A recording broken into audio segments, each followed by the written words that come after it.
Pues buenas tardes a todas las personas que asisten a este curso, Presencia de las mujeres en diferentes campos disciplinares, causas y consecuencias de su ausencia. Este curso, bueno, el día de hoy ya es la segunda sesión y marca el inicio de un proceso que está desarrollando la Universidad Autónoma de Chiapas, justamente para transversalizar la igualdad de género en los planes, programas educativos y unidades de competencia, como mandata la Ley General de Educación Superior. Como parte de este proceso en la universidad se contempla este curso que consta de 10 sesiones de 2 horas los martes y jueves con valor curricular, el acompañamiento de algunos planes educativos para lograr este propósito y el diseño de una guía metodológica para la transversalización de la perspectiva de género dirigida a personal docente. Los criterios de acreditación de este curso es importante que los tengan claros, que es el 80% de la asistencia, lecturas, un texto final de 3/4 a lo más en el que se pueda desarrollar cómo los contenidos de este curso les sirven para enriquecer y complementar la unidad de competencia que imparten o bien de qué manera en su trabajo incorporan esta visión.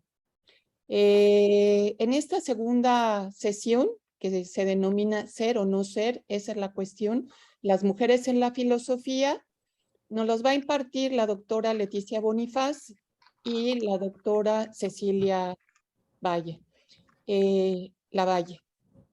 Quiero leer muy brevemente la semblanza de la doctora Leticia Bonifaz Alfonso. Es licenciada y doctora en Derecho por la Universidad Nacional Autónoma de México, donde ha impartido cátedra por más de 3 décadas. Fue becaria del gobierno de Italia para realizar una investigación postdoctoral en la Universidad de Bolonia y se ha desempeñado en distintos cargos públicos, entre los cuales destacan directora de la Escuela Judicial del Tribunal Electoral del Poder Judicial de la Federación, consejera jurídica y de servicios legales del Gobierno del Distrito Federal, directora de la División de Estudios Jurídicos del Centro de Investigación y Docencias Económicas, así como directora general de Estudios, Promoción y Desarrollo de los Derechos Humanos en la Suprema Corte de Justicia de la Nación. Desde hace varios años participa de manera constante en foros nacionales, regionales y globales con temas como la equidad de género, técnica legislativa, derechos humanos. Actualmente coordina y participa en diversos proyectos académicos y de consultoría jurídica o legislativa. Asimismo, a propuesta del gobierno mexicano en noviembre del 2020, fue electa para ser integrante del Comité de la Convención para la Eliminación de todas las formas de discriminación contra la mujer, la CEDAW, para el periodo 2021-2024. Bienvenida, Leti, a esta sesión. Y también de manera muy breve voy a leer de igual forma la semblanza de la doctora María Cecilia Lavalle Torres. Estudió Comunicación Social y Periodismo en la Universidad Autónoma de México. Tiene la especialidad en Igualdad por la Universidad de Castilla-La Mancha, España. Es feminista y se ha dedicado los últimos 20 años a trabajar por los derechos de las mujeres desde el periodismo y la capacitación en comunicación política, empoderamiento y liderazgo de las mujeres. Es socia de 12624 consultoras y colabora como capacitadora para distintas organizaciones internacionales como SIM-OEA, PNUD e IDEA. Es integrante de Mujeres en Plural, del colectivo Méxicos Posibles y de AUNA, agrupación que impulsa nuevas representaciones políticas con liderazgos de mujeres. Bienvenida también a esta sesión, Ceci, y les damos ya la entrada para iniciar. Muchas gracias.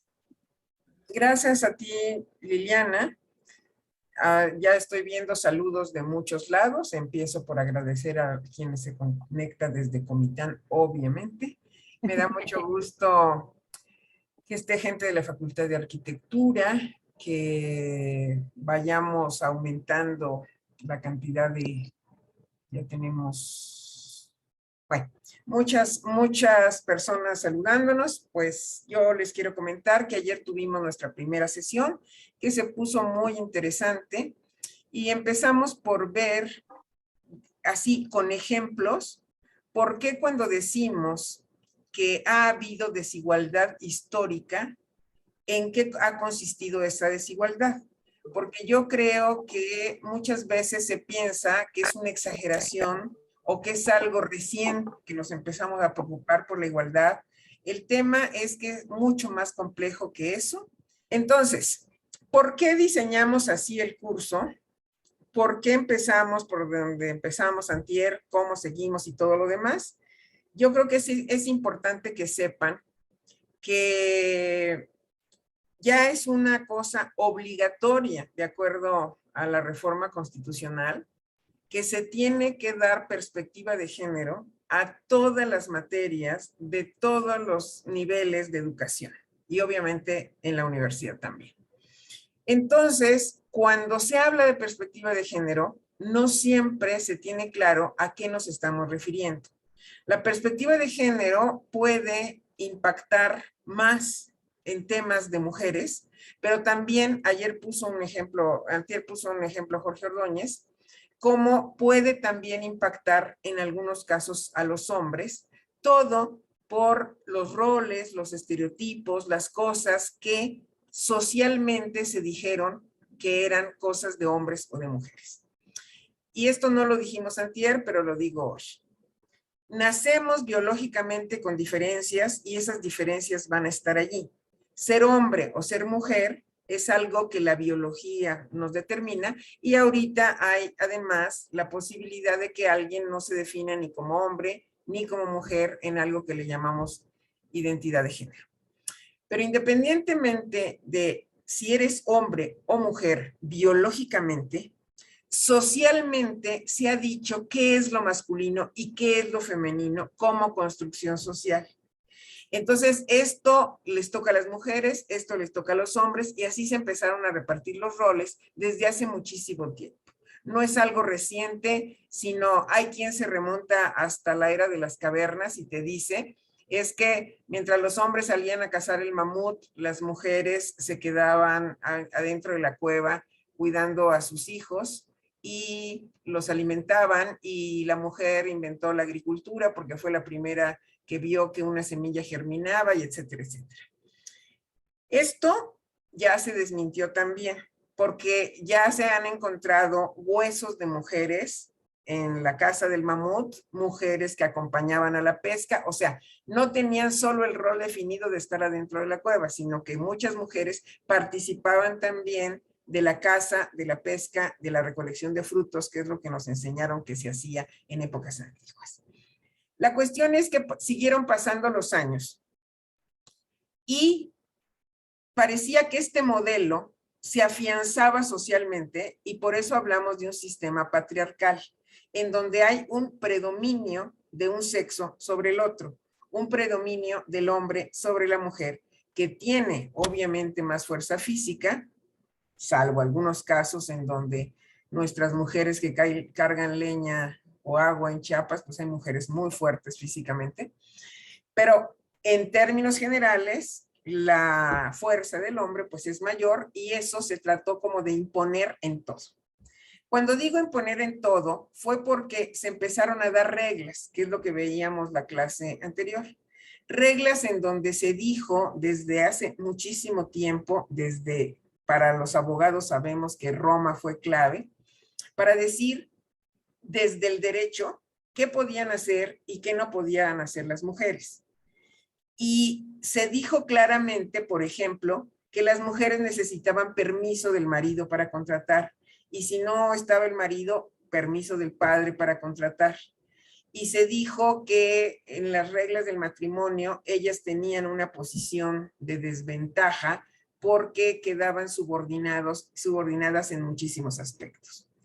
La clase del martes analizamos el tema del matrimonio, el tema del divorcio, el tema de la educación, el tema de la salud sexual y reproductiva. Estuvimos poniendo muchos ejemplos para que se vea cómo jurídicamente se aceptó que las reglas fueran desiguales, que el hombre y la mujer tuvieran esa desigualdad, y en el caso de México fue hasta 1975, es decir, iniciando la tercera parte del siglo XX, cuando se declara la igualdad del hombre y la mujer y cuando se empiezan a reformar todas las leyes que tuvieran una desigualdad. Y en la clase del martes decíamos que esta desigualdad se rompe jurídicamente porque el derecho, decimos, es performativo, porque el derecho dice lo que es y así se queda en la norma. Entonces dice, el hombre y la mujer son iguales ante la ley. Ahí lo dijo el derecho, que son iguales ante la ley. Pero ustedes saben que esa igualdad formal de la ley, pues no es real, porque hay muchas desigualdades derivadas de fenómenos económicos, que hay muchas desigualdades por roles sociales, y que no basta con una declaración del derecho, sino que necesariamente tenemos que ir buscando algo que se llama la igualdad sustantiva. Esto de la igualdad sustantiva es que nosotros hagamos todo el esfuerzo para que lo que dice la norma termine siendo realidad y que hagas muchas cosas para que, entre otras, se logre la igualdad. La igualdad sustantiva no la hemos logrado. Hay aspectos todavía en donde la desigualdad es muy obvia. Y en el caso de Chiapas, ustedes saben que nuestros pueblos y comunidades indígenas todavía tienen más reforzados los roles patriarcales, a diferencia del resto de la población chiapaneca. ¿Qué más vimos la clase del martes? La clase del martes estuvimos insistiendo en que la forma como se ha dictado qué es el derecho fue hecha normalmente por muchos años por legisladores hombres. Y entonces ponían reglas con su propia visión. Ceci habló del Congreso Feminista de 1916 que se llevó a cabo en Yucatán. Y este congreso fue muy importante, sobre todo porque independientemente que hubo mujeres pidiendo el voto desde la época de Benito Juárez, pero que el voto no se dio en la Constitución del 57, ya estaba 1916, el Congreso Feminista es en enero en Mérida, en el Teatro Peón Contreras, y en ese mismo año, pero al final, en diciembre, se convoca el Congreso Constituyente de Querétaro, y allí, de nuevo, todos los constituyentes fueron hombres. Y se podrían preguntar, ¿pero habría alguna mujer que podía haber sido constituyente?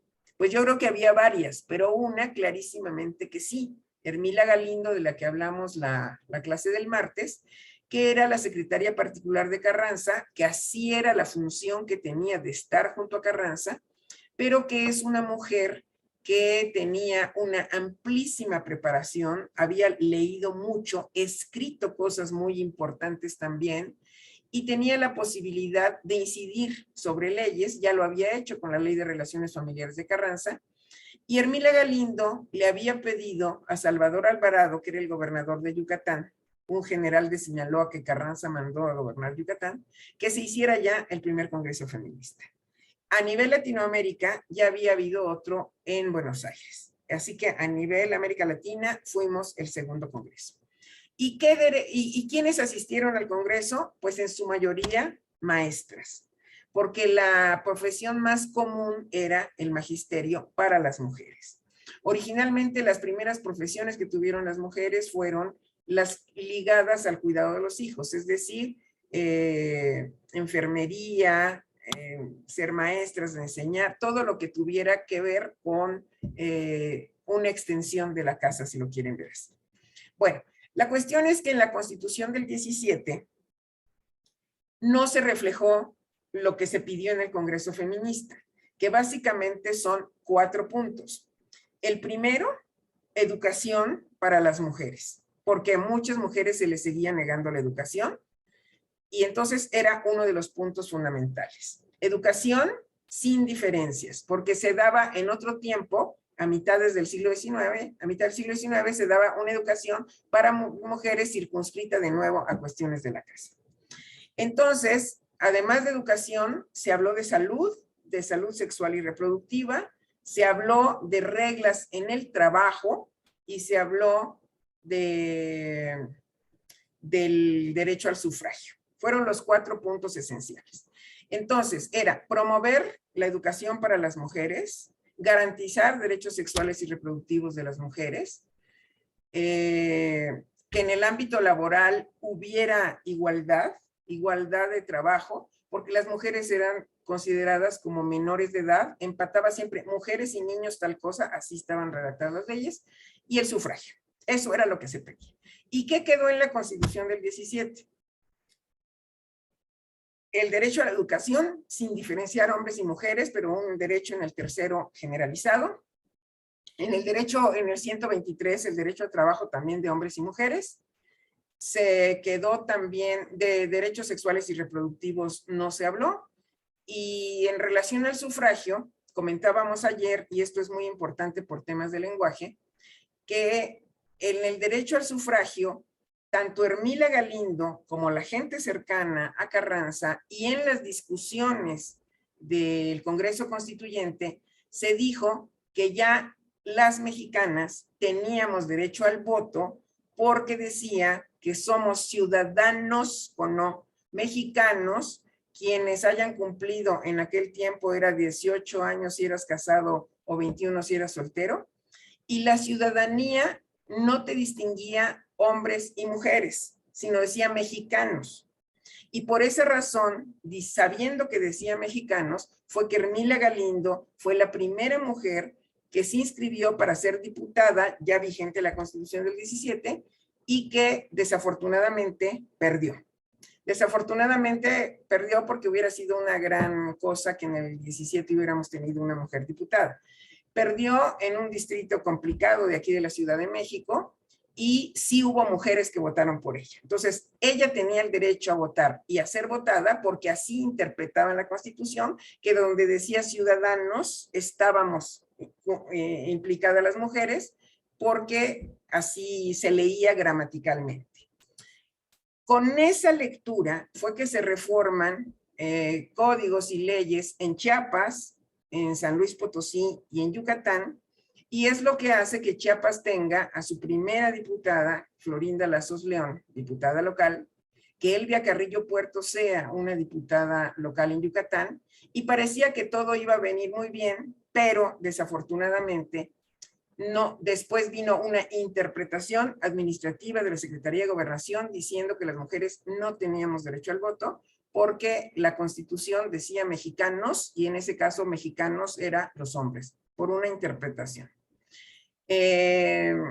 Hablamos de las sufragistas, entre otras Margarita Robles de Mendoza, que hizo una consulta específica para saber qué pensaba el presidente de la República sobre esta interpretación, que era don Emilio Portes Gil, y él dijo que las mujeres sí teníamos derecho al voto en su interpretación.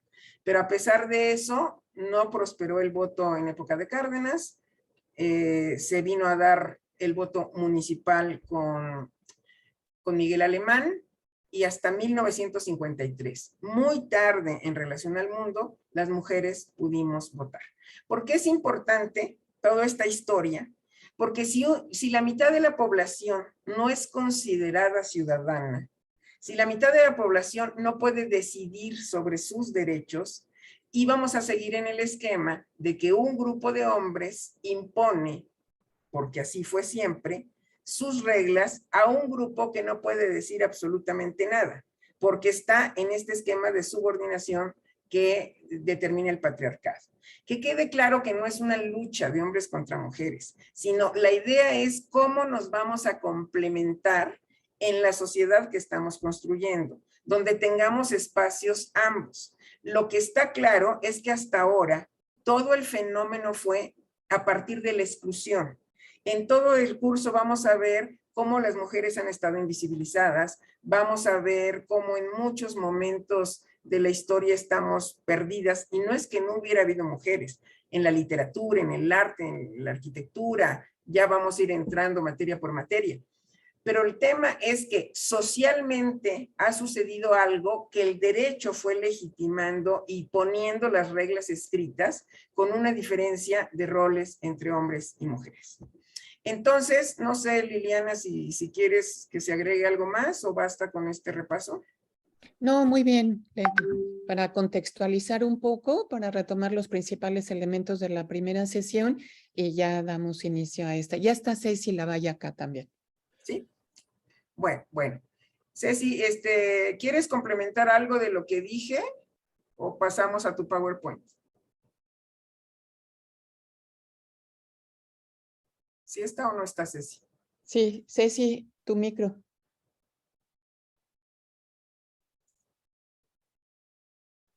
Hola, ¿me escuchan? Sí. Ya. No sé si lo dijiste al principio, pero tuvimos ahí como duda de si empezábamos por la filosofía o empezábamos por el derecho. Exacto. Y la verdad es que ambos se van complementando porque justo lo que se pensara de una mujer se iba a reflejar en las leyes. Entonces, hoy vamos a trabajar básicamente sobre qué pensaban sobre las mujeres una serie de pensadores que tuvieron influencia en todo, no solamente en las leyes, sino en la ciencia, en las decisiones que se tomaban en la sociedad. Y vamos a empezar por el hilo conductor, va a ser, digamos, lo que se suele llamar pensamiento dominante. Correcto. ¿Qué es un pensamiento dominante? Es un pensamiento que se coloca por alguien que tiene el poder suficiente para colocarlo. Por ejemplo, si yo digo que los hombres solteros tienen que ser todos pesar 30 kilos, por ejemplo, porque si no, digo 40 kilos, porque si no, es un absurdo, desde luego, pero deben pesar 40 kilos porque si no, no son verdaderamente hombres. Ay, pues qué gusto, o sea, se reirán de mí un par de y ya, no pasa nada. Pero si lo dice alguien como Donald Trump, por ejemplo, o si lo dice alguien como presidente, tiene otro peso. Esta guía que les vamos a traer de la filosofía arranca con el pensamiento dominante, es decir, aquellas personas, hombres en su mayoría, o en la generalidad, que opinaban algo, pero su opinión era muy respetada y por lo tanto permeaba en toda la sociedad. Y como todos los buenos cuentos, pues tienen que empezar por érase una vez. Y ahora sí, pido las láminas para que vayan viendo las imágenes. Vamos a hacer, como en la vez pasada, un pequeño recorrido, o más bien rápido recorrido por la historia, desde la antigüedad, y nos vamos a ir acercando hacia la época contemporánea. Entonces, bueno, pues érase una vez, ¿no? ¿Por qué es tan importante que revisemos qué pasa con la filosofía? Porque como dijo Ceci, los filósofos desde la antigüedad han explicado el mundo. Y el mundo se ha explicado desde el punto de vista masculino. ¿Por qué? Porque todos los filósofos, como decía Ceci, han sido hombres que explicaban cómo estaba el mundo y, entre otras cosas, hablaban de las mujeres como ellos lo veían. Y quiero reforzar esto que dijo Ceci. No lo decía cualquier persona, lo decían filósofos muy connotados, y el repaso que vamos a hacer hoy va desde la antigüedad hasta nuestra época. Ahora sí vamos con las láminas, por favor. Okay. Muy bien, pues bueno, érase una vez. Yo digo que las buenas historias empiezan por érase una vez. Y aquí vamos a hacer un recorrido por la antigüedad, la Edad Media, la moderna y la época contemporánea. La antigüedad normalmente, digo, está catalogada así varios siglos antes de nuestra era y en pie hasta el siglo V de nuestra era o después de Cristo, como se le suele conocer. La Edad Media va a abarcar del siglo V al siglo XV. La época moderna dura aparentemente muy poquito, 16 al 18, y del 18 para acá es contemporánea. ¿Qué marca las etapas históricas o por qué las han marcado así? básicamente escogen que van viendo cuándo cambia un pensamiento dominante, la economía, las formas de producción, la forma de relación social, cuándo se nota un cambio suficientemente importante como para decir, aquí ya no es esta época, sino es otra. Así pues, empezamos con la antigüedad y aquí les voy a presentar. Tiene transiciones, Nayeli, así que tú apachúrrale el clic para que se vaya apareciendo el texto. Aquí tenemos a Pitágoras, que ustedes bien sabrán que es una gente importante, es decir, y sobre todo quienes estudiaron matemáticas, no les cabe la menor duda de que era un sabio, cuyo pensamiento tuvo profunda importancia en su época.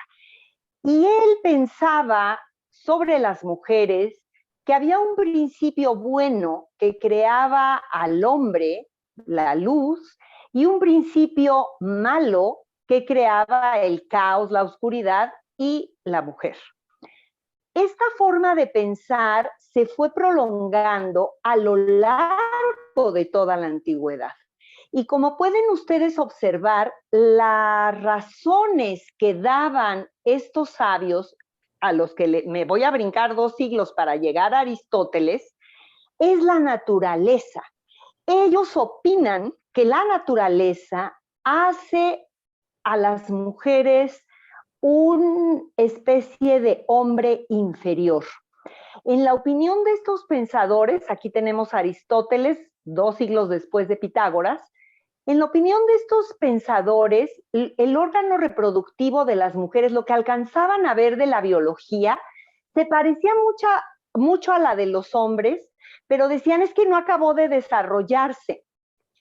Claro, ellos suponían que el ejemplo a tomar eran ellos.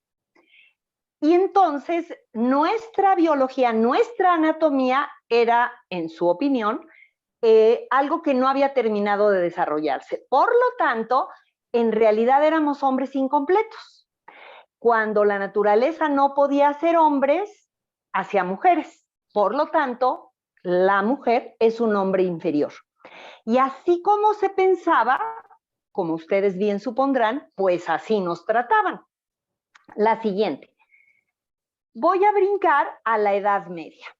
La Edad Media es una edad dura para las mujeres. La Edad Antigua también lo fue, he de agregar, pero no en todas partes. La Grecia de esa época fue complicada para las mujeres, Roma también, pero había sociedades en las que las mujeres tenían algunas libertades, más libertades, y podían tener cargos de autoridad. Egipto, por ejemplo. Pero en la Edad Media, en Occidente, todo se nos fue complicando. Tertuliano, que la voz de quien traigo, no está todo el siglo III, todavía no hemos entrado a la Edad Media, pero el pensamiento de Tertuliano es el que va a permear toda la Edad Media. Justamente ya se había creado este mito fundacional que es el del Génesis, lo tienen, todas las religiones tienen un mito fundacional, es decir, tienen un mito de cómo nació, cómo se ha creado el hombre y la mujer, pero lo que permeó en Occidente y por ende en nuestra España, después, lo que permeó en Occidente fue este mito fundacional del Génesis con personajes que ustedes conocen muy bien. Teníamos a un personaje masculino protagonizado por Adán, un personaje femenino representado por Eva, un hermoso árbol, ¿no?, de manzanas y una serpiente. Y claro, en ese teatro, en esa historia, nos tocó la peor parte. Y se nos va a hacer culpables a todas las mujeres como hijas de Eva. Y como tales, decía don Tertuliano, nosotras debíamos vestir de luto, estar bañadas en lágrimas toda la vida, porque por nuestra culpa se había perdido el género humano. Y no solo eso, por nuestra culpa, Dios había tenido que mandar a su único hijo para ser sacrificado, para que diera su vida por el género humano. Así como opinaba Tertuliano, no crean que era una excepción. Esta era la normalidad, esta era la generalidad, y así se nos trató a las mujeres a lo largo de la Edad Media. En las culturas prehispánicas varía, lo que yo he leído varía, tiene matices, por ejemplo, tienen matices porque teníamos diosas en distintas religiones, ¿no? En la maya, en la náhuatl, en algunas religiones de lo que ahora es México, teníamos diosas, pero en la vida cotidiana lo que nos llega como relato es lo que nos cuentan los españoles, que llegan a la conquista y llegan a la conquista en esta época de la Edad Media, ¿no? En esta época es cuando se coloniza y empieza la conquista poquito después de lo que ahora es la Nueva España. De modo que los relatos de lo que hacían las mujeres nos llega a partir de lo que escriben los españoles, con esta visión generalizada, todavía no, Nayeli, no me pongas esa todavía, con esta visión generalizada de lo que decía Tertuliano. Así que estas crónicas que llegan a nuestra época nos van a decir que, por ejemplo, en las mujeres mayas, que es el caso que yo he estudiado un poco más, y a Chiapas de pronto le toca todavía parte de esta cultura, las mujeres en algunos lugares eran decentes porque se cubrían los senos, en otros no. ¿De dónde viene esta figura de decencia? Pues de esta idea de lo que venía considerándose decente en España. Y en general se calificaba a las mujeres como a partir de esta mirada de Tertuliano, que ya cuando llega la conquista española y la colonización, esta es la mirada con la que se va a mirar y a tratar a las mujeres. También esto era un tema de los reyes. Ya vi que me dicen que esa no es la imagen de Enrique VII, sino la de Enrique VIII. Es posible que, en efecto, yo tenga ahí un error. Muchas gracias. Pero eso no quita lo que decía el rey, ¿verdad? El rey, como decía Leti, que también en distintos momentos, el rey opinaba que las mujeres estaban a la altura de las niñas, de la gente lunática, es decir, gente que estaba enferma, ahora perdón, Cecilia, eso. te estás atorando un poquito. Estamos a ese nivel. ¿Ahora estoy mejor? Sí, igual si apagas tu cámara y nada más nos quedamos con el audio, puede ayudar a que mejore más porque se está comenzando como a trabar bastante el sonido. Excelente. Gracias.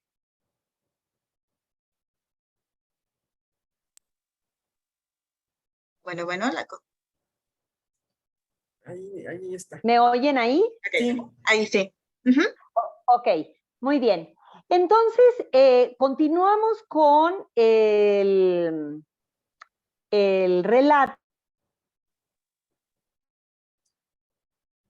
Bueno. Aquí, no, está muy mal. Ceci, no sé si en el mismo hotel te podrían ubicar en un mejor lugar de recepción del Wi-Fi.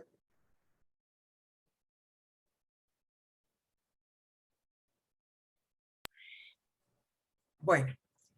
¿Me oyen ahí? Sí. De hecho, te digo que me dicen que el Wi-Fi que me dieron, que ya me repitieron, era como el mejor del mundo mundial. Entonces, espero que ahora sí, sin la cámara, me vean mejor. ¿Me oigan mejor? ¿Me oyen mejor ahora? Igual, pero síguele, por favor. Ok, si me corto, tú interrumpe, Leti, y puedes continuar. voy a continuar con la siguiente lámina porque quiero traerles quiero presentarles a algunas de las mujeres que estaban protestando y haciendo también su parte. En ninguna época de la historia las mujeres nos hemos quedado calladitas, en ninguna. Cada vez que les digan que calladitas nos vemos más bonitas, la verdad es que nunca nos lo hemos creído. Algunas sí, claro, pero otras han estado ahí hablando y escribiendo lo que pensaban. Les traigo aquí solo a algunas y a presentarles. En la antigüedad estaba Hipatia de Alejandría, que fue una sabia, está considerada como la primera sabia. Hay películas de ella muy interesantes. Fue una sabia que tuvo discípulos, que enseñaba matemáticas, astronomía, considerada como una de las primeras sabias y de las primeras científicas. También les traigo a presentar a Christine de Pizan en plena Edad Media. Ella en plena Edad Media decía, oigan, es que no es cosa de uno u otro, aquí todos son misóginos, o sea, todos nos están colocando en un lugar que no merecemos. He de agregar que estas dos mujeres fueron mujeres de su época, es decir, coincidían y eran formadas y había cosas que respetaban de su época, pero había otras que les parecían absolutamente injustas e inapropiadas y así lo manifestaron. Y traigo una muestra más que conocen ustedes muy bien, que es Sor Juana Inés,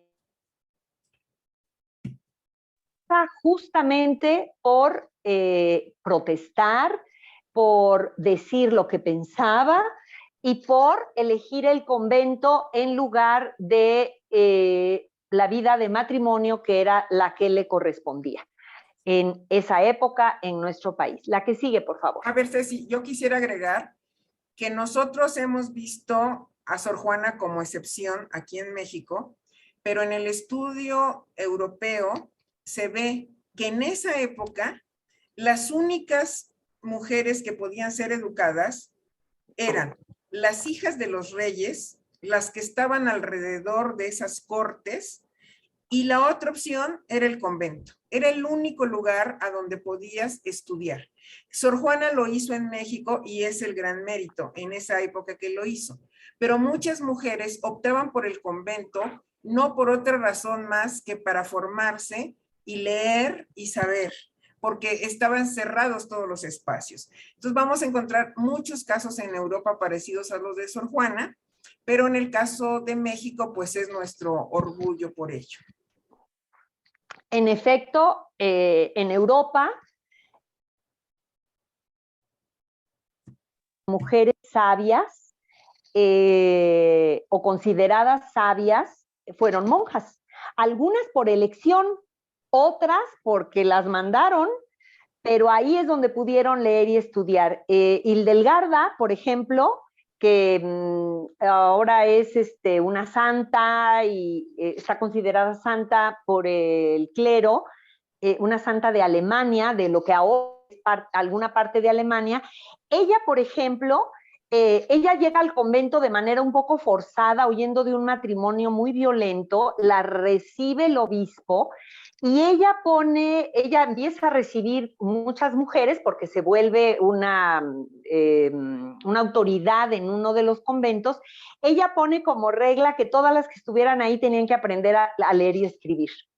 Y es de las mujeres que van eso, abriendo el camino también para otras, aún en la reclusión. En efecto, como dice Leti, lo que pasa es que Sor Juana es nuestra, y es la más conocida, porque seguro hay otras. La que sigue. Llegamos a la época moderna y aquí nos vamos a encontrar con un gran personaje, que es René Descartes o René Descartes, que es un filósofo que junto con otros empiezan a colocar estas ideas de igualdad, libertad, fraternidad, y es en plena Edad Media el que pasando la Edad Media, justamente su pensamiento es uno de él y de otros filósofos que van marcando el cambio de época de la Edad Media a la época moderna, porque son los que colocan que en realidad todos los seres humanos, ellos lo plantearon como los hombres, estamos dotados de razón y que por lo tanto todos podíamos dudar de todo. Y en ese momento dudar de todo significaba dudar de lo que nos decía el clero católico, que no era cosa menor. No era cosa menor dudar de lo que dijera el clero, porque pueden ustedes imaginar que en la Edad Media, por ejemplo, cuando en una misa se decía este es el cuerpo y la sangre de Cristo, cuidado de aquel que dudara que ahí no había sangre de Cristo. Verdaderamente, no era un simbolismo como ahora se acepta, sino era realmente la sangre de Cristo y cualquier duda podía llevarte a la muerte. Así que en la época moderna decir que en cuanto sea posible hay que dudar de todo y no hay nada mejor repartido que la razón, René Descartes abre una puerta enorme a los cambios. Y ahí va a dar comienzo una polémica que, como dice la filósofa española Amelia Valcárcel, no ha terminado. La que sigue. En esta polémica nos vamos a encontrar a discípulos que van a hablar de la igualdad de los sexos, discípulos de Descartes, pero también nos vamos a encontrar a estos filósofos como John Locke, no pongas la otra todavía, Nayeli, merece más atención. John Locke, así como Paulin de la Barre, rápidamente, bueno, en cuanto es discípulo de Descartes y dice, claro, no hay nada más mejor repartido que la razón, pues mujeres y hombres, pues tienen la misma, ¿no? Y escribe sobre la igualdad de los sexos. Pero más tarda en publicarla, en que empiezan a haber filósofos que vuelven a regresar a la naturaleza de Aristóteles. Y ahí tenemos a John Locke, que saca del baúl a Aristóteles, limpia el bronce, ¿no? Le saca lustro y vuelve a decirnos que alto ahí, ¿a dónde vamos? Con la pena, pero nosotras no podemos disfrutar de la libertad, que es algo que solamente se le da a los varones. Y poco después va a llegar otro personaje que va a ser sumamente importante, no solo en Francia, sino en todo Occidente. Fíjense, y ahora sí le pido a Nacheli que me ponga la lámina, fíjense lo que dice Juan Jacobo Rousseau, Jean-Jacques Rousseau, y pregúntense si no nos han dicho esto a las mujeres a una hora, aunque no nos lo digan bonito. A una hora nos van diciendo que en realidad a nosotras nos corresponde cuidarlos, amarlos, nos corresponde atenderlos en la niñez, en la juventud, cuidarlos cuando son adultos, y nos corresponde que esa sea nuestra principal prioridad.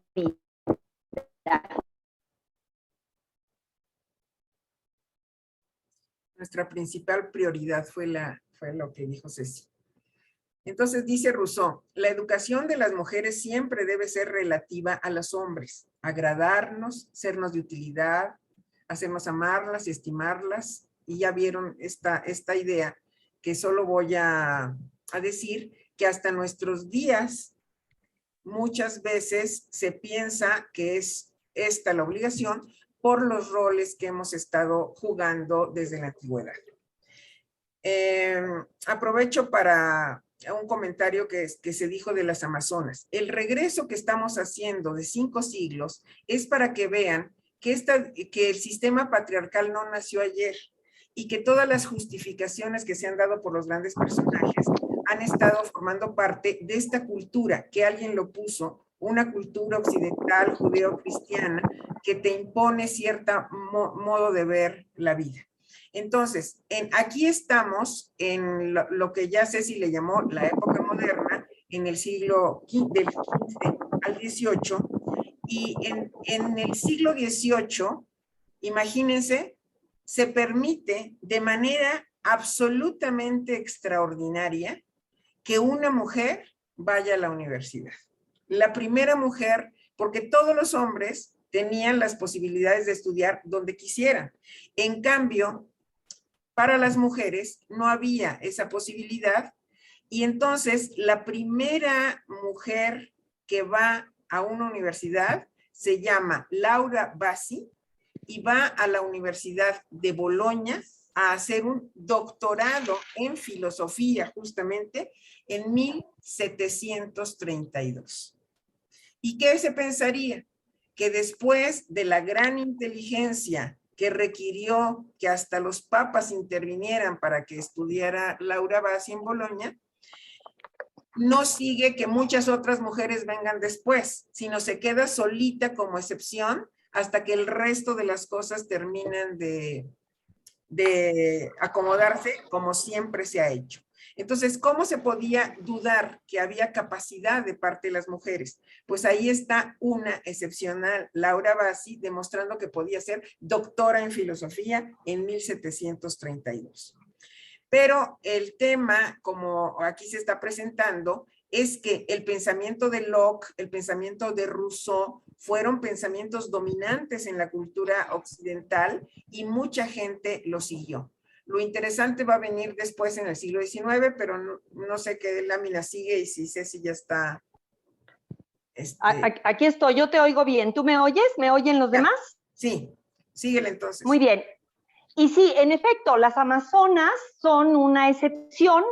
Se han encontrado ya algunas evidencias bastante sólidas con respecto a su existencia, pero son eso, una excepción que va confirmando el resto de la regla.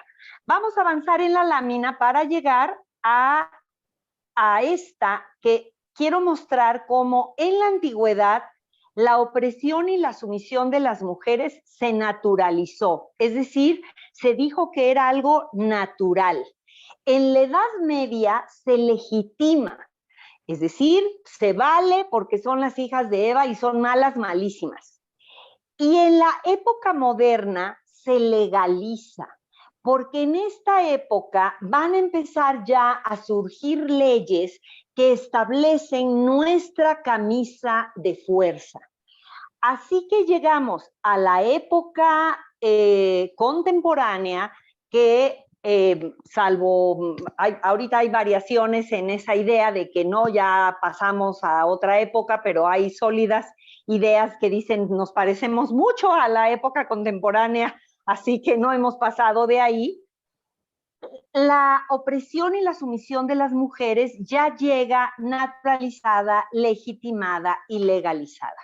La época contemporánea comienza en el siglo XVIII, a fines del siglo XVIII, y a partir de entonces las mujeres tenemos no solamente esta idea de que somos inferiores, es decir, se tiene la idea de las mujeres socialmente de que somos inferiores por naturaleza, está bien que seamos inferiores, es decir, se legitima y se legaliza nuestra inferioridad, entre otras, lo vimos la sesión pasada, en el Código Napoleónico, que va a permear toda la legislación en lo que sería la Nueva España, hoy México, y que va a señalar que no somos dueñas de nada, ni de nuestro cuerpo, y que viviremos toda nuestra vida en una minoría de edad perpetua, siempre subordinadas a algún varón, el esposo, el padre, el hijo, y si no hay nadie cercano, el cura. Así que nos hemos pasado, y ahora sí vuélvele a dar clic, Nayeli, por favor, nos hemos pasado también la época contemporánea desnaturalizando, deslegitimando y deslegalizando nuestra opresión y sumisión. Y vi por ahí un comentario que decía que el sistema patriarcal existe en algunos pequeños lugares. Ay, que Dios lo oiga. Esperamos que algún día así sea. Por lo pronto permea todas las estructuras de de todo el mundo. Pero hemos hecho algunos huecos suficientemente importantes como para estar aquí en una universidad hablando hoy de cómo se naturalizó, legitimó, legalizó la opresión de las mujeres y cómo hemos ido desnaturalizando, deslegitimando y deslegalizando esa opresión. La que sigue. Aquí les traigo un personaje fantástico. Arthur Schopenhauer era un alemán y se los traigo porque tuvo una enorme influencia en lo que ahora es México, particularmente en los movimientos sufragistas que se dieron en Occidente, también de ellos hablamos en la sesión pasada, porque él da un manotazo en la mesa para decir que no solamente éramos inferiores, sino que la verdad es que ni humanas éramos, que estábamos como en un término medio entre el niño y el verdadero ser humano que era el hombre. Este es un manotazo que da la filosofía justo cuando las mujeres están reclamando su derecho a la ciudadanía como un derecho humano. No lo mencionaban así, pero lo mencionaban como un derecho a la igualdad. Yo quiero tener los derechos que tiene la otra mitad, que tienen los señores. Si ya me habían dicho que yo estoy dotada de razón, no veo por qué yo deba tener menos derechos que el otro ser, que es el que más se parece a mí. Como seres humanos que somos, el otro ser más parecido a un hombre es una mujer. Pues aquí Arthur Schopenhauer, y lo va a secundar también Charles Darwin y algunos otros científicos, van a dar un manotazo en la mesa para decir, no, la verdad es que no estamos tan seguras, y así lo formularon algunos científicos, no estamos tan seguros de que sean humanas, pero si lo son una especie de término medio entre el niño y el hombre, y si lo son, pues se parecen más bien a las razas inferiores. ¿Y quiénes estaban en las razas inferiores? Eso lo Darwin. Pues después de los simios, cualquier otro que consideraran inferior a los hombres blancos, pero así arribita de los simios. Y parte de eso se argumentó, aquí tenemos lo que dice Pablo Julio Moebius, esta argumentación empieza a tejerse con la ciencia. Dale clic, Nacheli, por favor.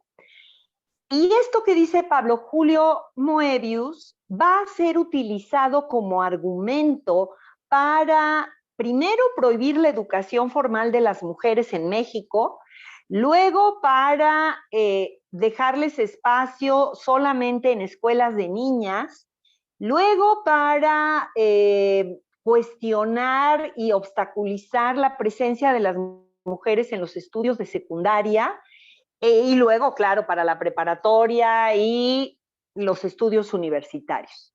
Lo que establece este médico psiquiatra es que esas cosas, lo pongo entre comillas, que nos pasan solo a las mujeres, como embarazarnos, parir y menstruar, pues realmente perturba nuestro equilibrio mental, ¿no? Y con ese argumento, y habría que haberle preguntado y cuántas pruebas hizo, pero no crean que teníamos mucho poder para preguntar semejante cosa. Con esos argumentos se fue retrasando nuestro acceso a todo, a la educación universitaria, a los espacios de toma de decisiones, a todo. El argumento filosófico junto con el científico más el legal nos mantuvo bajo la decisión, el ala protectora se diría muy románticamente, pero nos mantuvo bajo lo que pensara, decidiera el Señor de nuestra vida. La que sigue. Aquí tenemos a Ortega y Gasset, volviendo otro filósofo, volviendo a ya siglos XIX y XX. O sea, para estos siglos, muchas de las personas que me están escuchando, sus madres ya habían nacido, sus madres ya estaban en edad de votar. Mi madre ya estaba casada, no podía votar, pero yo ya había nacido a principios del siglo XX, bueno, no principios, yo nací en el 60.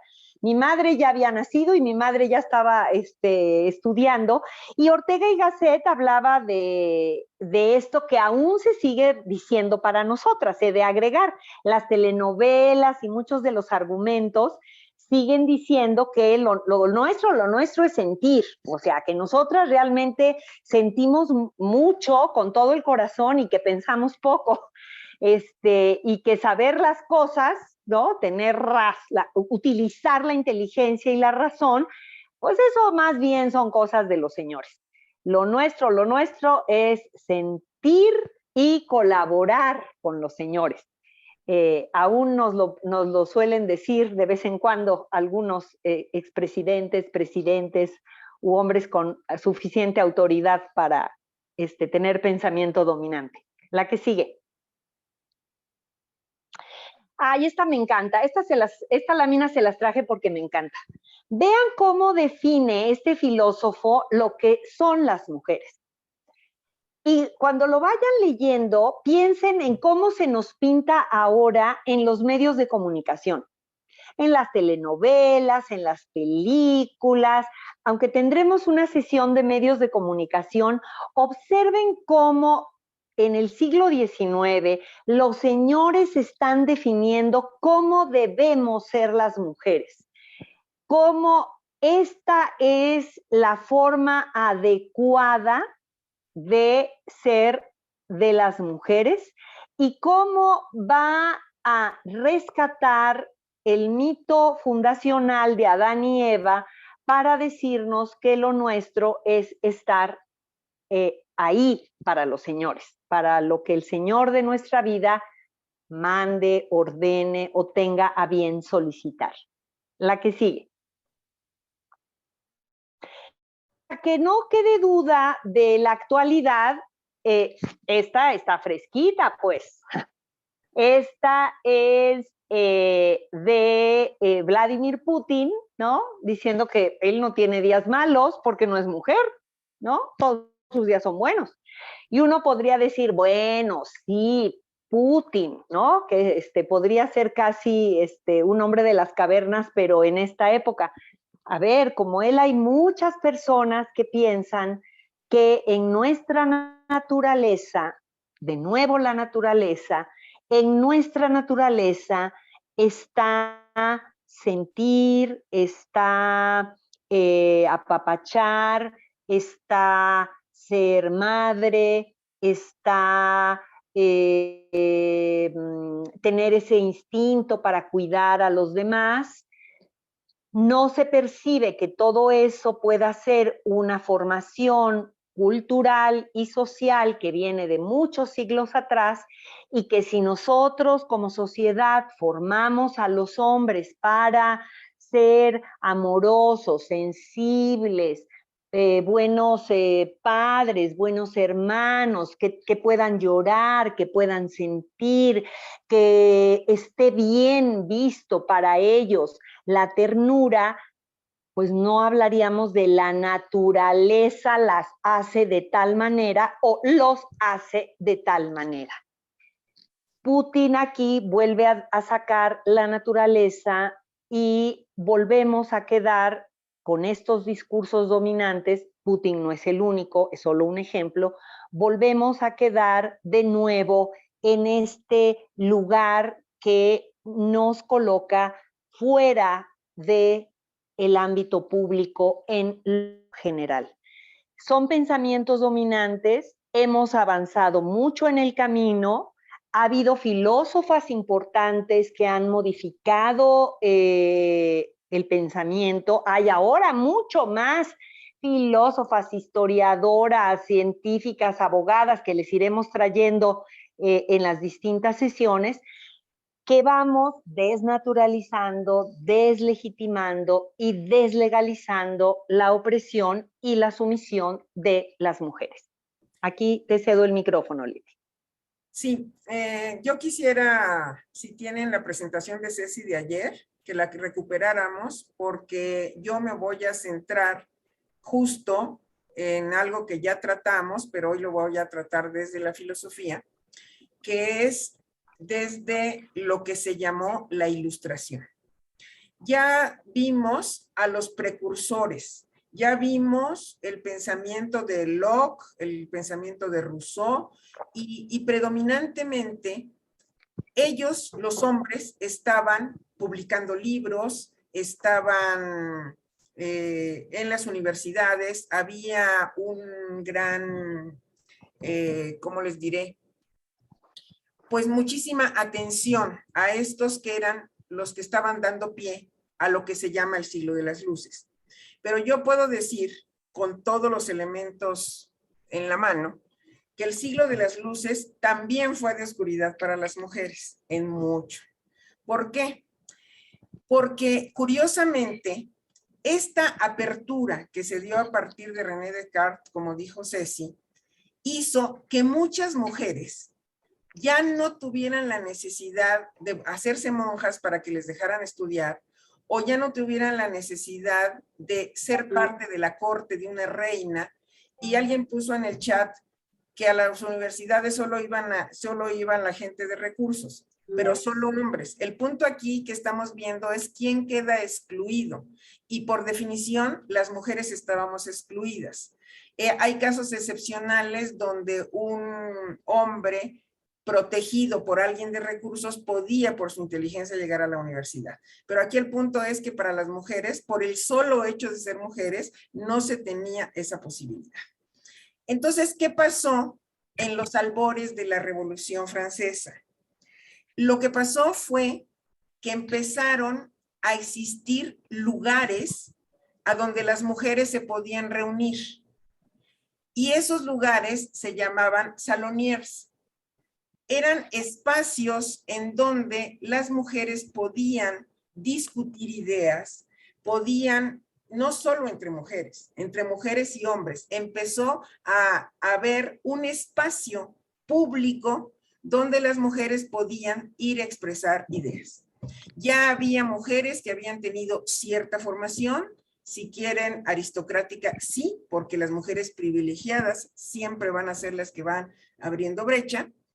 Y entonces allí surge un personaje muy importante previo a la Revolución Francesa, que va a tener una acción, sobre todo después de la Revolución Francesa, pero cuando se está gestando la parte ideológica de la Revolución Francesa, hay hombres y mujeres pensando, están aportando ideas hombres y mujeres. Hay un libro que se llama justo Feminismos Europeos y que va de 1700 a 1950, y aquí se puede ver claramente cómo este proceso iba muy bien, porque las mujeres se estaban integrando en esto que se llamaba saloniers. Y una de las personas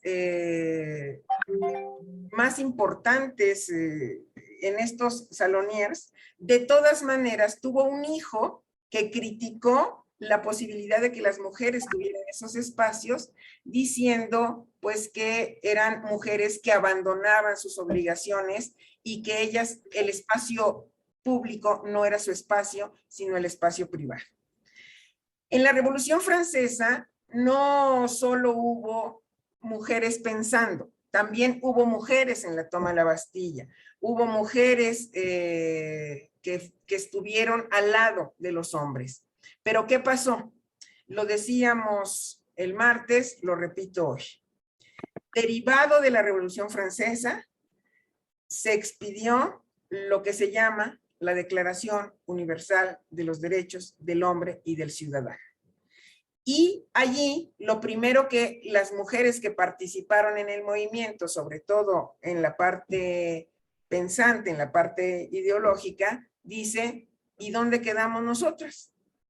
Si se hace después de que cooperamos todos para ir pensando esto, ¿cómo es posible que a la hora que algo se logra, las mujeres quedamos excluidas? ¿Y cómo sabemos que las mujeres quedaron excluidas? porque quienes hicieron la Declaración de Derechos del Hombre y del Ciudadano dijeron que las mujeres estaban excluidas. Tanto que ahorita lo va a platicar Ceci, tuvo que alguien escribir la Declaración de Derechos de la Mujer y la Ciudadana porque no estuvimos allí incluidos. No solo las mujeres estuvimos excluidas de la declaración, sino que quienes se sentaron a formularla pensaron en ellos mismos, en hombres blancos, propietarios de tierras, heterosexuales, sin ninguna discapacidad. Eran hombres privilegiados que formaban un tipo de oligarquía y para ellos se otorgaron los derechos. Igualdad para quienes. ¿Había personas de otras razas? No. ¿Había mujeres? No. No estaba. Y así crecimos con una falsa idea de igualdad. Porque esta falsa idea de igualdad es que la declaración dice que somos iguales y se pone como bandera de la Revolución Francesa la libertad, la igualdad y la fraternidad, pero la igualdad no es real, porque está considerando derechos para unos cuantos. Va Ceci con la parte de quién acabó en la guillotina y eso. Eso es lo que estaba buscando en tu presentación. Ah, está ahí, un poquito atrás, es la anterior, Nacheli. ¿Anterior? Ahí está. Ahí quédate. Ahí. Ajá. Este es justo lo que comentaba Leti con respecto a los derechos del hombre y el ciudadano, que quienes nos escucharon la sesión pasada recordarán que mencionamos que eran como lo que ahora llamaríamos las bases de los derechos humanos, el principio de los derechos humanos. Hay quien también habla de estos derechos que en Estados Unidos, pero esta es quizá la que nos llega mucho más a nosotros en Nueva España, en lo que ahora es México, sobre todo en el marco legal. Y es en esta época, lo que dice Leti, en la que están diciéndose todos los hombres nacen y permanecen libres e iguales ante la ley, y la ley debe ser la misma para todos y todos pueden ocupar cargos públicos. Esta es la base de la época contemporánea, salvo que todos no significó también todas. Y precisamente por eso, la siguiente, Nacheli, aquí están los personajes de los que Leti hablaba. En el caso de, si se fijan en su pantalla a la derecha, Mary Wollstonecraft fue filósofa y ella le contestó sus textos, que los encuentran ahora en línea. Es una maravilla poder encontrar ahora esos textos en línea. Los textos que escribió Mary Wollstonecraft utiliza las categorías analíticas, que utiliza Juan Jacobo Rousseau justamente para contraargumentar y decirle, a ver, ¿quiénes se creen los hombres para ser superiores a las mujeres? ¿Por qué los hombres se van a convertir ahora en una especie de monarquía para con las mujeres?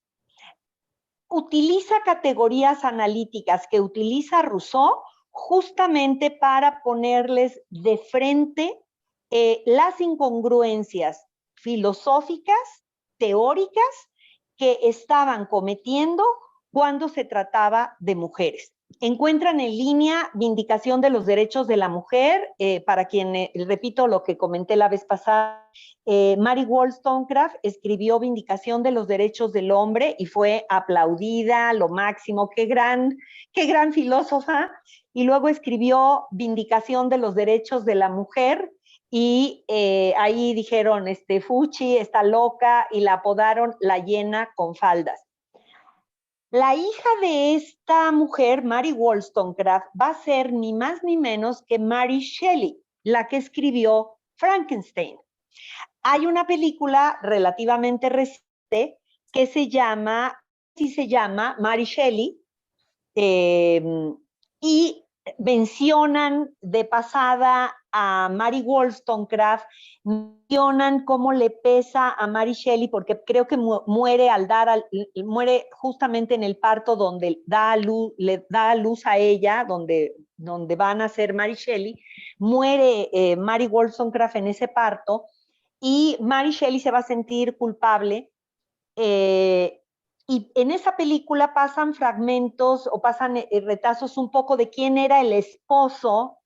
Tuvo varias parejas, pero quién fue el esposo de Mary Wollstonecraft, con quien crece Mary Shelley.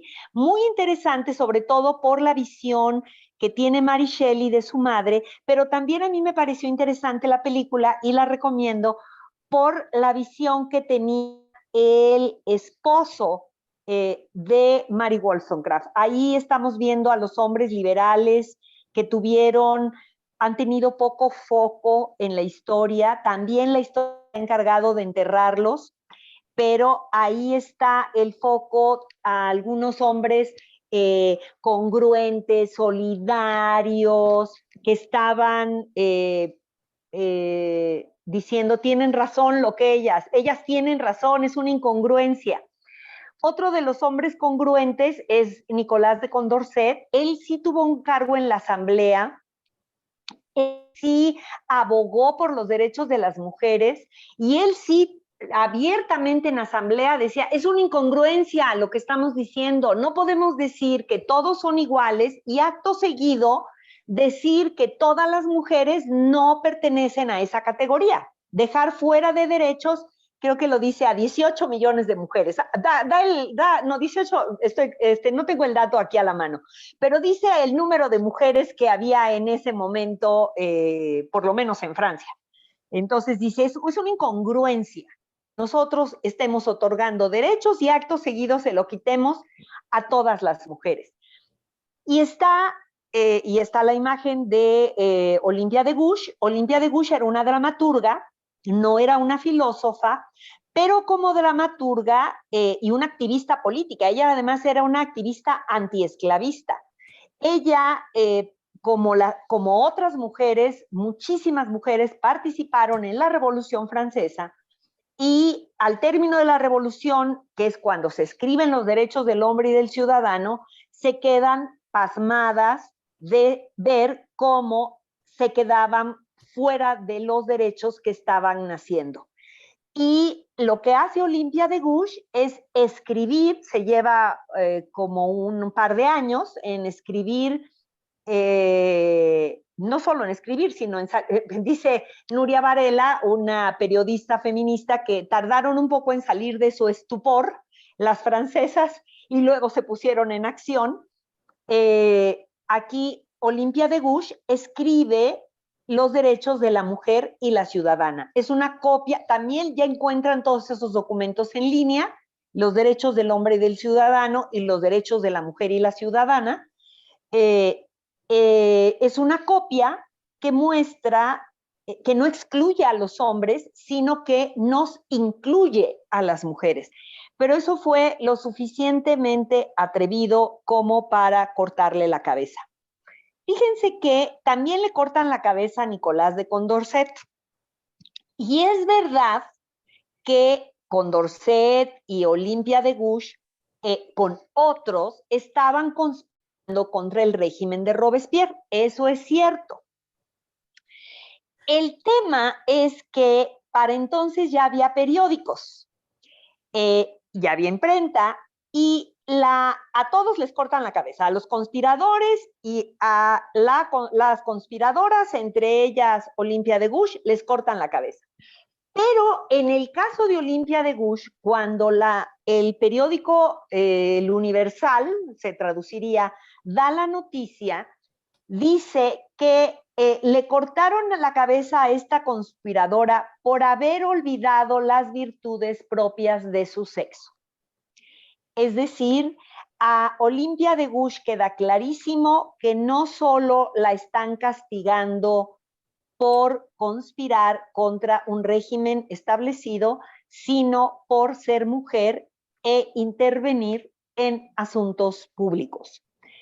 Cosa parecida le pasó previamente en la antigüedad a Hipatia de Alejandría, quien no solamente le estaba vedado por ser mujer leer, escribir, pensar, las ciencias, sino además tener discípulos. Y se le castiga por eso, pero en especial porque es una mujer haciendo.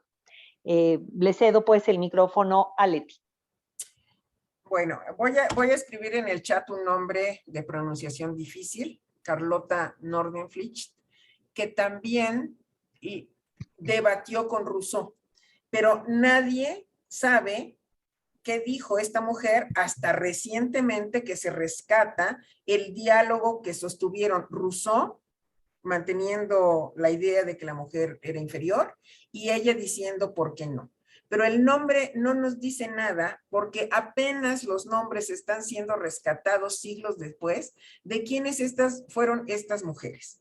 Porque pasaba algo muy importante ahorita que dije que usó su seudónimo como Olimpia de Gouges, porque otras mujeres que escribían usaban seudónimos con nombre de hombre cuando publicaban, o usaban nada más iniciales para que no se supiera que eran mujeres porque eso les afectaba. Y hay otro detalle más. Se están cumpliendo, creo que 400 años son, del nacimiento de Molière, el del teatro.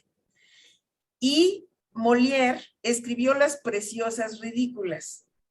Y se refería a estas mujeres que iban a los salones en la época francesa para discutir temas políticos. Entonces se ven ridículas. No pueden estar haciendo un rol que el que siempre les hemos impuesto, que es un rol de la casa. Entonces, después de estas mujeres, queda claro que seguimos poniendo la atención en Francia porque allí se desarrolló el iluminismo y porque somos herederos de la cultura occidental. Tal vez no quisiéramos hacerlo, pero así somos. Todo por un comentario del chat que dice que no se naturalice el elitismo. No lo estamos naturalizando, estamos narrando la historia. La historia fue que la educación nació para las élites, eso es una realidad. Y muchas de las luchas, sobre todo del siglo XX, fue por una educación para todos. Es parte de la premisa de la Revolución Mexicana y de otras revoluciones. No se naturaliza, solo se dice una realidad. Habían clases y las clases privilegiadas tenían más posibilidades de asistir a ciertos lugares y a tener cierta educación. Lo importante es que después las mujeres empezaron a ser parte de ese proceso. Hasta aquí terminaríamos el siglo XVIII y llegaríamos al maravilloso siglo XIX. El maravilloso siglo XIX le llamo porque vino una revolución impresionante en la presencia de las mujeres en el ámbito público. Ya está la Revolución Francesa consumada, pero viene el contrapeso de Europa, que es justamente los Estados Unidos. ¿Por qué le digo contrapeso? Porque las 13 colonias y la primera constitución de los Estados Unidos y las mujeres que empezaron a hablar de feminismo, empezaron ahora sí colectivamente la lucha por el sufragio. Y ahí tenía Ceci la lámina donde muestra a las sufragistas pidiendo el voto a mitad del siglo XIX. Esta cuestión es muy importante. Todo se dio en Niagara Falls, así se llama la convención donde se reunieron las mujeres sufragistas, donde se puede ver que están en las calles protestando de una manera como jamás y nunca se había pensado. Pero lo interesante para rescatar es que los Estados Unidos, la nueva nación que se está formando, empieza con otro tipo de contrapeso. Aquí está el voto para la mujer, aquí están las sufragistas. Ceci, si quieres comentar tu lámina, por favor. Sí, aquí les traigo sufragistas norteamericanas y británicas. En el chat comentaban que hay una película que se llama Suffragettes, es buenísima, no se la pierdan. es ficcionada, pero está basada en hechos reales. Digo, bastante de lo que narran ahí es realidad. Y se las recomiendo ampliamente, y es sobre el sufragismo británico. Aquí en las láminas lo que pueden apreciar es cómo fueron ingeniosas. Las sufragistas se las ingeniaron para colocar el tema en la calle, tomaron las calles. Cuando en las marchas feministas unos tweets conservadores decían, hay que recordar a las mujeres de antes, yo decía, sí, claro, a las de antes como a las británicas, que tomaron la calle, se encadinaron en edificios públicos, se pusieron en huelga de hambre. Aquí, sobre todo las norteamericanas, fueron más creativas y más más hollywoodenses, digamos, ¿no? O sea, ellas hacían desfiles tipo carnaval y se subían en caballos y llevaban carrozas. Eran mucho más espectaculares las norteamericanas a la hora de exigir el derecho al voto, y las británicas fueron más precisas en su organización. Al menos lo que yo he ido leyendo, me da esta impresión de tienen, por ejemplo, una manifestación las británicas en las que se ponen de acuerdo para marchar de distintos puntos de las ciudades de Londres. Todas debían salir de alguna salida del metro a una hora fija en particular. Y en punto de esa hora, ni un minuto antes, ni un minuto después, empiezan a salir ríos de mujeres de todas las estaciones del metro. No se pierdan la película. Aquí van a encontrar ya, y quien se acerque a las historias del sufragismo británico y norteamericano, van a encontrar ya a mujeres y a hombres escribiendo libros, colocando un nuevo pensamiento sobre los derechos de las mujeres. Y hay otro documental que también les vamos a pasar, que ya estamos en los procesos del trámite, que se llama Las Sufragistas, que es un documental, una película documental de Ana Cruz sobre el sufragismo mexicano. Así es.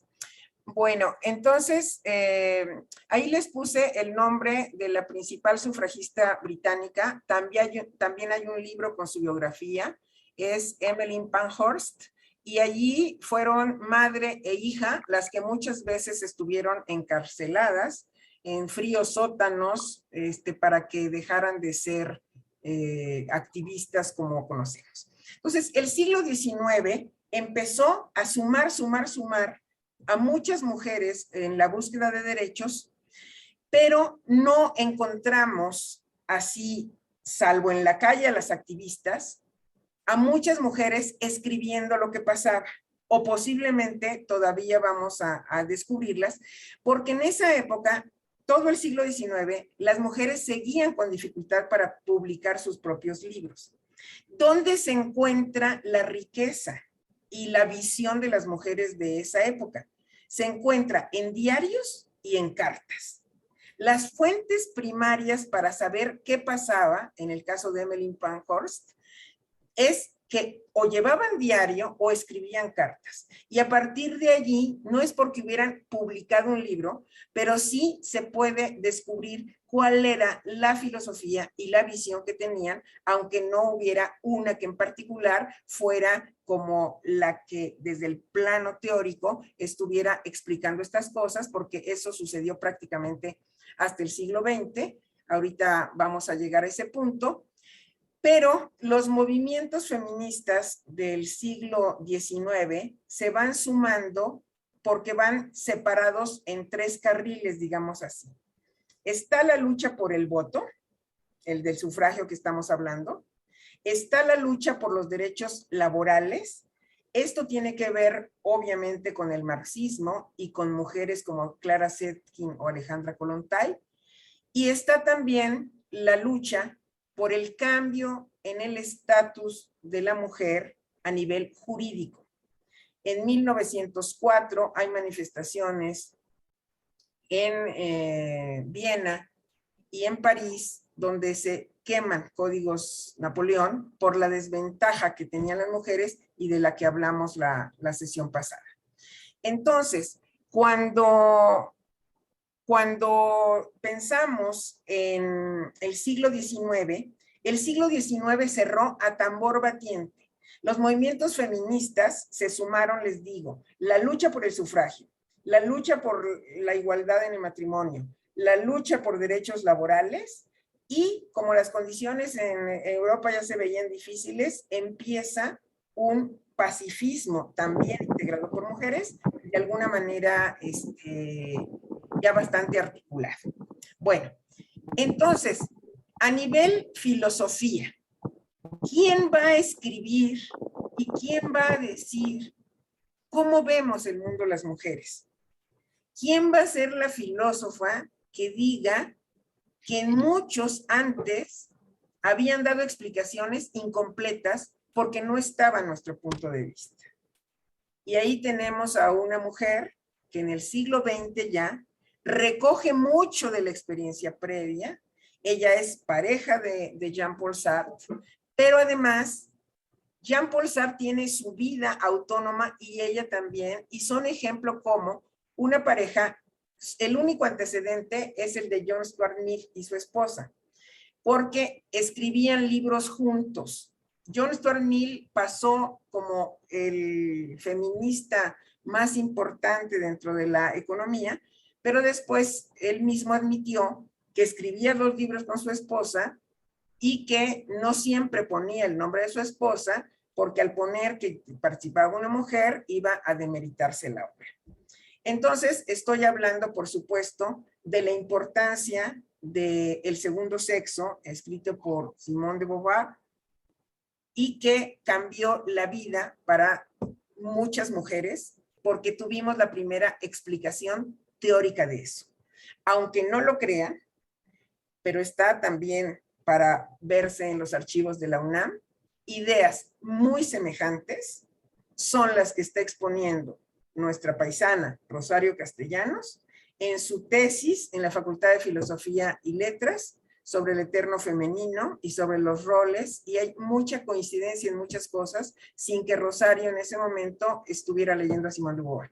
Entonces, Ceci, ¿qué nos podrías decir de la importancia del segundo sexo en el siglo XX?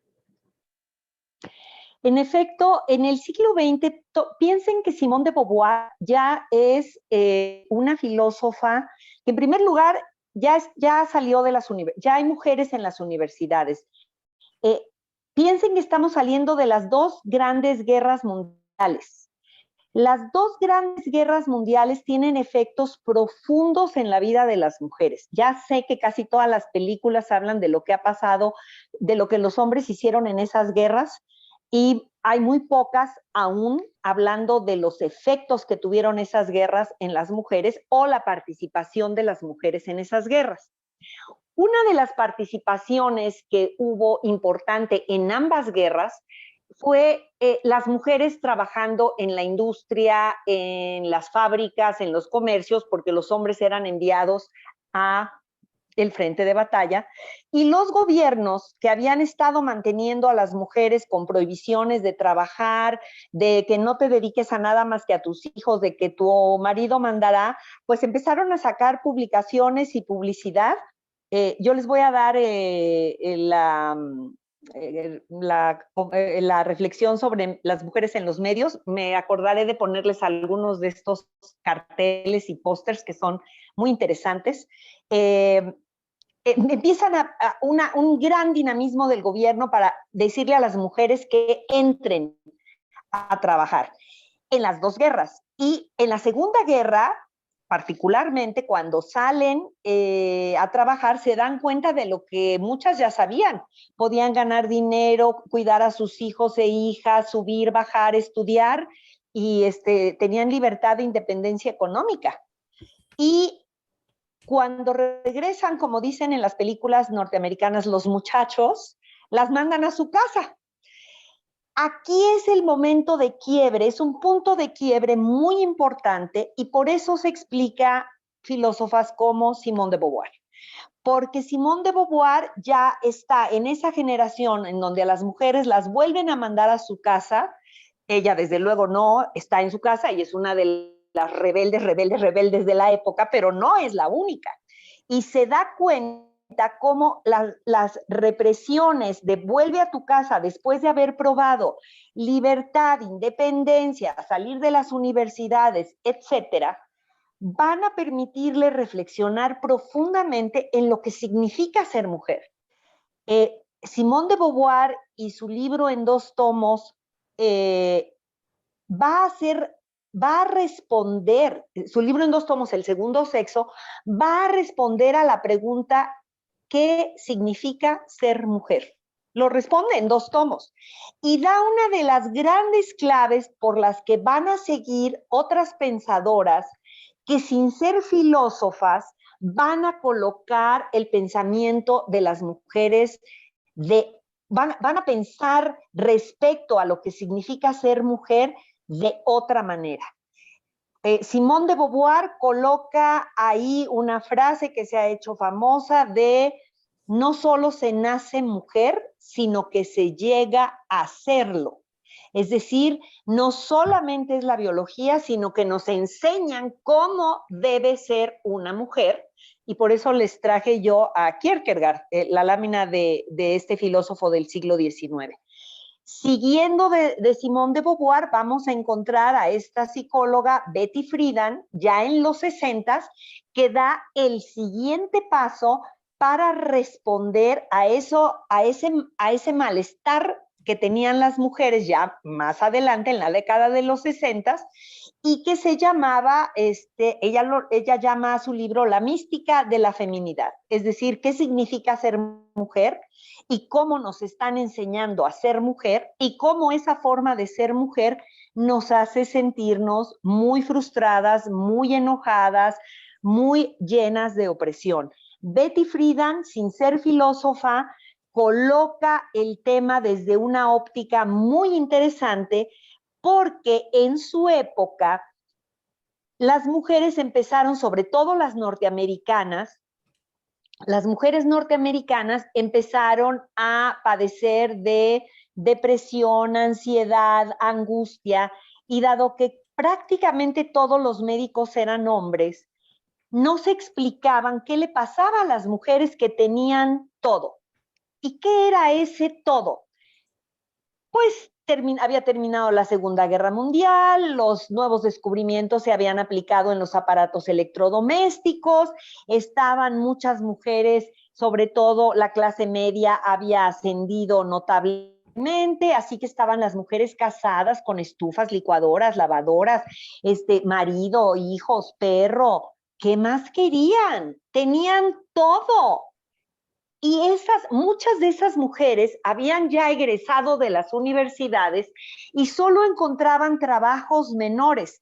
Les recomiendo un poco para ver esa época, un par de películas aquí sé que en el grupo hay varios cinéfilos porque y cinéfilas han puesto películas.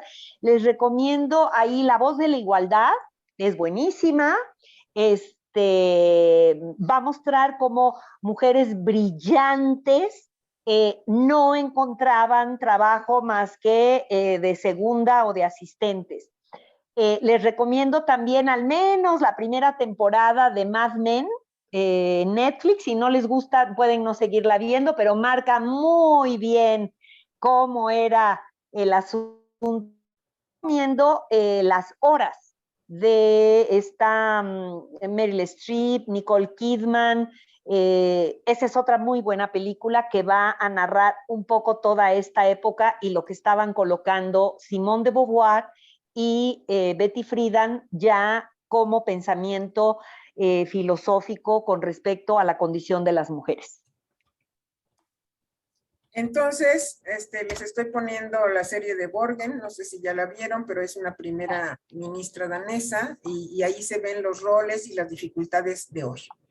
Entonces, para ir cerrando, me pidió Liliana que dejemos unos minutos para contestar preguntas. Hay varias cosas que sí quiero comentar de lo que está en el chat.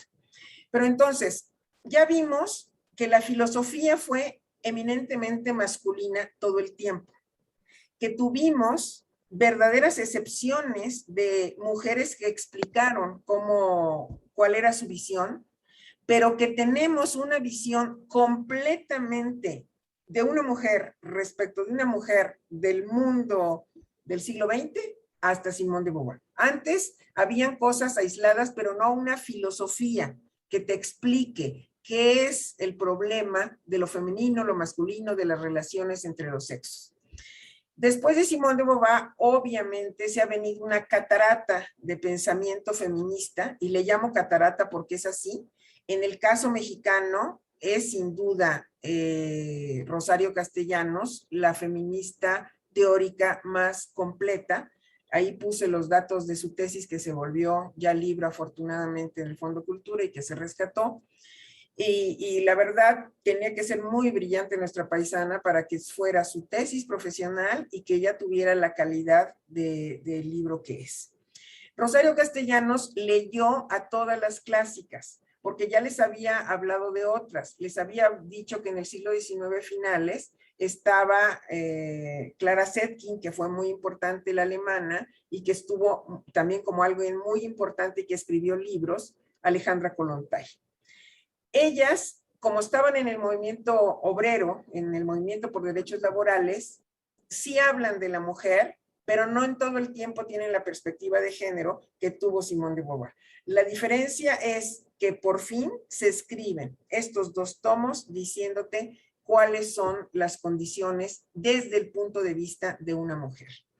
Lo que ha venido después ha sido muy interesante, porque se puede revisar las teorías relacionadas con los roles, con los estereotipos, ya pueden tener acceso a muchísimas cosas, pero gracias a todo el precedente que tuvimos. ¿Quieres agregar algo más, Ceci? Empezamos a leer preguntas más las que lleguen ahorita, por favor. Sí, agregaría únicamente que si quieren acceder a pensamiento feminista del que estás hablando ya, además desde luego de nuestra Rosario Castellanos, bueno, hay síntesis o de entrarle de lleno a Kate Millett, a Shulamit Firestone, que son las que colocan en la década de los 70s ya los conceptos con los que vamos a empezar desde entonces, década de los 70s, a analizar fines de los 60s, principios de los 70s. Vamos a empezar ya con esas categorías filosóficas, teóricas, vamos a empezar a analizar toda la realidad desde distintas disciplinas, la historia, la antropología, y todo sigue en proceso de formación y de creación. Todavía, como dice Leti, nos estamos encontrando cosas como, mira, fulana, mira lo que opina, mira, o sea, estamos viviendo una época muy interesante, pese a que es complicada para las mujeres, es muy interesante porque estamos descubriendo, encontrando y al mismo tiempo produciendo nuevo conocimiento. Hasta ahí me quedaría y estaría atenta también a las preguntas. Para cerrar y antes de las preguntas, recuerden que la filosofía, aparte de las disciplinas de las que mencionó Ceci, al inicio todos los sabios de la antigüedad eran llamados filósofos. Después fueron haciendo disciplinas específicas, pero la filosofía se mantiene como una disciplina de segundo nivel, y esta disciplina tiene entre sus ramas a la epistemología, que es la teoría del conocimiento. Entonces, cuando hablamos de teoría del conocimiento desde la visión de las mujeres, lo que se está haciendo es que colocas como sujeto de estudio a una mujer y colocas como objeto también a la mujer que había estado invisibilizada por la mayoría de los hombres, o de los hombres estos importantes del pensamiento de los que hablamos, o estaba invisibilizada o estaba minusvalorada. Te explicaban. Entonces, la filosofía, cuando desde su rama epistemológica te dice qué es el conocimiento, cómo se conoce, hay un pensamiento y un conocimiento que tiene una perspectiva de género, y que eso es parte de lo que inició Simone de Beauvoir. Por el otro lado, también la filosofía sigue hablando de valores, la filosofía sigue hablando de cuestiones ontológicas, de esencias, y en mucho está más que desmentido que la naturaleza nos hizo inferiores. Ha sido la sociedad de distintos momentos y tiempos, la que ha hecho que siga predominando esto que le llamamos sistema patriarcal por más de 5 siglos. Bueno,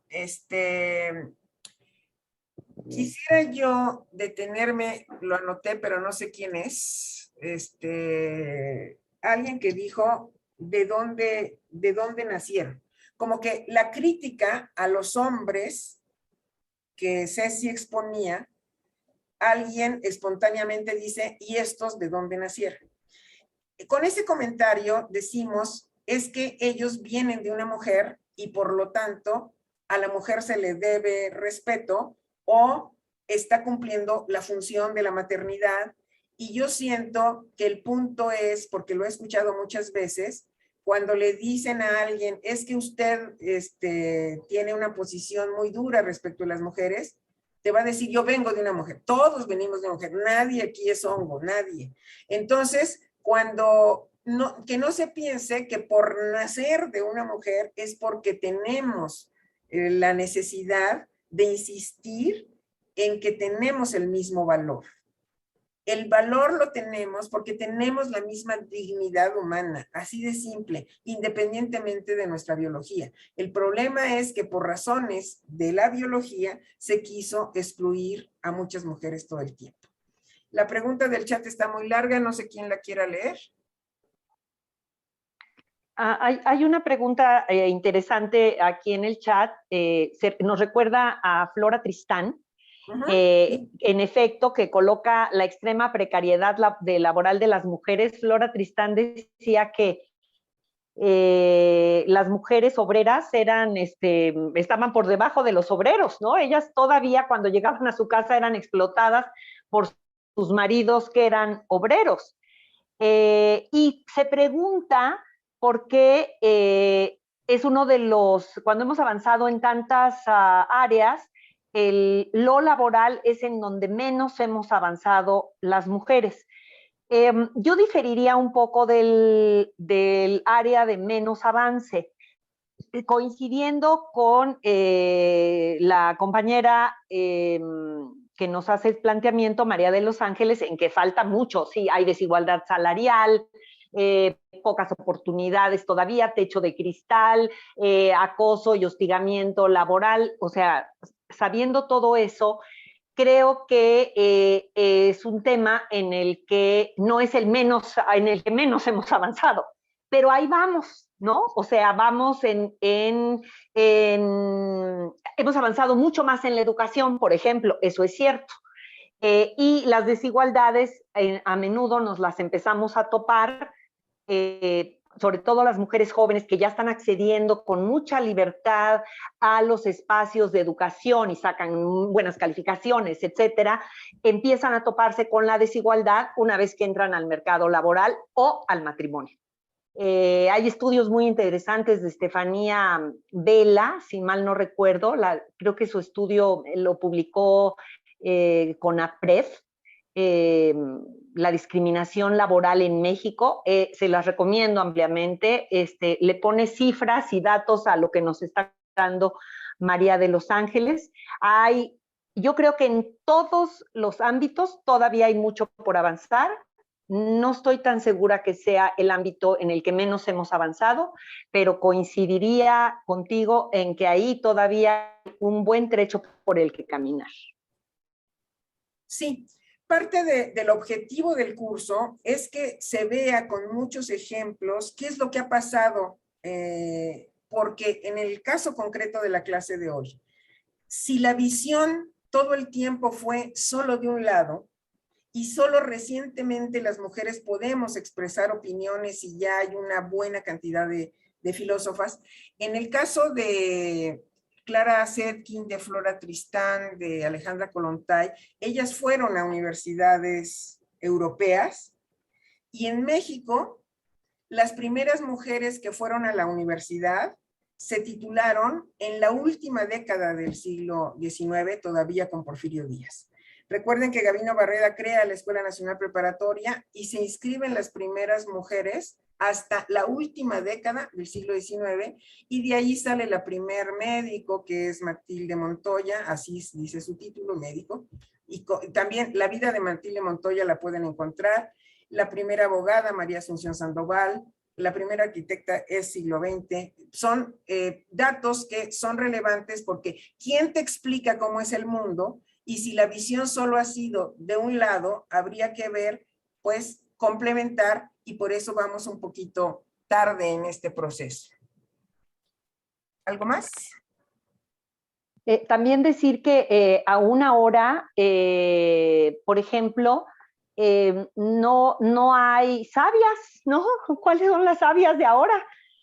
Todavía el pensamiento dominante sigue siendo profundamente masculinizado, porque además para ser sabia no hay examen de oposición, ¿no? O sea, ¿dónde está el examen de oposición para las sabias y los sabios?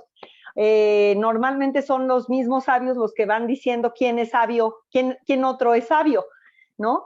Entonces sí, en el campo del saber todavía hay un trecho que caminar, y bueno, lo vamos a ir viendo también con los ejemplos cotidianos, los nuestros.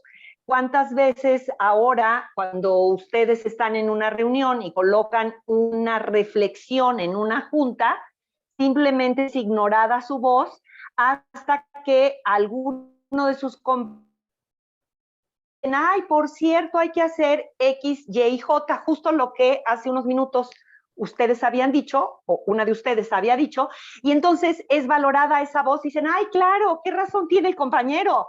¿No? Aún nos cuesta en los espacios laborales, académicos, políticos, que nuestra voz tenga el mismo valor y el mismo peso que la voz de un hombre. Sí, entonces, en toda esta historia de la filosofía, hoy hay muchas mujeres, como dice Ceci, pero regresando a México, ustedes saben que en México también hubo una generación de los 7 sabios, entre ellos Alfonso Caso, Castro Trenti, y recientemente me encontré que hubo una mujer compañera de ellos en la universidad, que es Clementina Batalla, pero nunca se ha dicho que fue la 8ª sabia. Lo voy a decir pronto ya en un libro, pero hasta ahora, ¿cómo imaginar que en ese grupito de 7 sabios había una 8ª invisibilizada que terminó casándose con Narciso Bassols y llevando una vida de sombra hasta la muerte de Narciso Bassols, donde ella vuelve a tener luz propia? Incluso dice un discurso muy interesante en un aniversario del Día de la Mujer.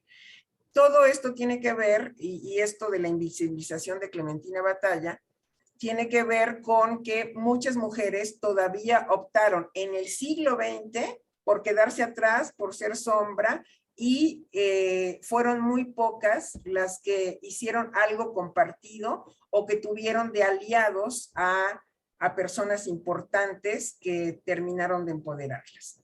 ¿Se nos está quedando alguna pregunta? ¿Quién está revisando el chat? Lo estamos revisando acá. Sobre todo hay comentarios y recomendaciones. Como pregunta, creo que ya no. A mí me da muchísimo gusto que hayan estado tan pendientes, que se hayan fijado de cuestiones como la foto de Enrique VII. ¿Quién sabe? Exacto, voy a buscar bien. Gracias. Ceci lo puso para que estuvieran atentos, era una trampita. Lo más importante es que se impliquen, que estén siguiendo la conversación, que aporten. Yo tenía en la cabeza a Flora Tristán y se me barrió. Flora Tristán nació en Francia, pero viene de peruanos, y por eso hay tantas asociaciones que en Perú se llaman Flora Tristán. Y vamos a seguir la clase próxima con otra disciplina, porque lo que buscamos es que todas sepan qué pasó con las otras disciplinas y no que cada quien solo vea lo suyo. Entonces, por eso van a ver que las otras clases van enfocadas a una disciplina, pero con la idea de que todos participen en todos los contenidos. Hasta aquí. Exacto. Y yo recomendaría, entre la bibliografía que les estamos recomendando como obligatoria, hay un libro que es muy ameno de Rosa Montero, que tiene 2 versiones. Les recomiendo que si pueden lean las 2, pero si no, la más reciente es muy interesante. Ahí van a encontrar a muchas mujeres del siglo XX, justamente que se colocaron en segundo plano o las circunstancias y las condiciones las colocaron en segundo plano y fueron las que realmente descubrieron, vieron el astro, científicas, escritoras, músicas. Ahí van a encontrar sus historias narradas con la maestría con la que lo hace Rosa Montero. Les prometo que si les gusta leer, lo van a disfrutar muchísimo. Así es. ¿Algo más, Liliana? Muchas gracias. No, nada más comentarles que la próxima sesión entonces será el próximo martes 6 con Las caras ocultas, mujeres en la historia, también a cargo de la doctora Leticia Bonifaz. Les vamos a hacer llegar a través de sus correos la bibliografía básica, algunos materiales para que estén ahí al tanto. Y ya se les compartió el link para la asistencia por acá. Por favor, chéquenlo de nuevo y ya está. Cualquier cosa estamos atentas. Muchas gracias. El libro de Rosa Montero. Muy bien. Gracias. Nos vemos el martes.